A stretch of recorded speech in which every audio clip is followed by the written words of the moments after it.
पत्र द्यायची वेळ खरं तर अशा गोष्टीवर येऊ नये.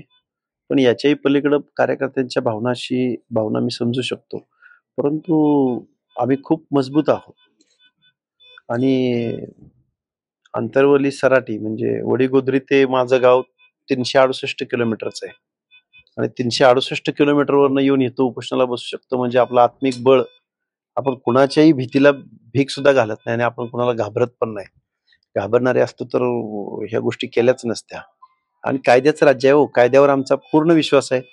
लोकशाहीवर पूर्ण विश्वास आहे. त्यामुळं अशा अशा कुणाला कुणाच्या धमक्यांना वगैरे काही भ्यायचं कारण नाही. कार्यकर्ते म्हणू शकतात किंवा कार्यकर्ते बोलू शकतात. कार्यकर्त्यांच्या भावना पण बघितल्या पाहिजेत.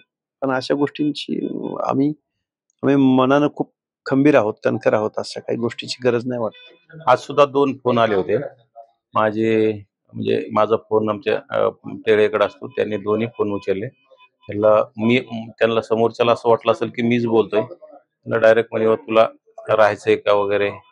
सोयीने राह, नाहीतर बघू" असं वगैरे त्याला बोलले. त्याने ते फोन जास्त वेळ बोलला नाही. त्याने फोन कट केला आणि अनोन नंबरवरून फोन होते. असे फोन मला पाठीमागे अनेक आपल्या ठिय्या आंदोलन असेल, जरांगीच्या अनेक सभा होत होत्या, त्यावेळी मी जे मीडियाशी बोलायचो, असे फोन खूप दिवसापासून येते. तुझी गाडी फोडू, तुला मारू, हाणू, जाळू, तुझ्या घरावर येतो, तसं करतो, तसं करतो. अनेक फोन मला आतापर्यंत माझ्या मते 100-200-500 फोन धमक्यांचे येऊन गेले असतील. आणि तसं तर माझी एक पोस्ट होती पाठीमागे, त्या पोस्ट प्रमाणे मला जवळजवळ 5-50 हजार लोकांचे फोन आले होते. पण मी कुणाचाच फोन उचलत नव्हतो आणि मला माहित होतं फक्त त्या पोस्टच्या संदर्भात फोन येत होते. फोन त्यांचं धमक्या द्यायचं काम आहे. परंतु मी धमक्यांना भीक घालणारातला नाही. मी माझ्या समाजाचं काम करतोय आणि मी कुठलाही चुकीचं काम करत नाही.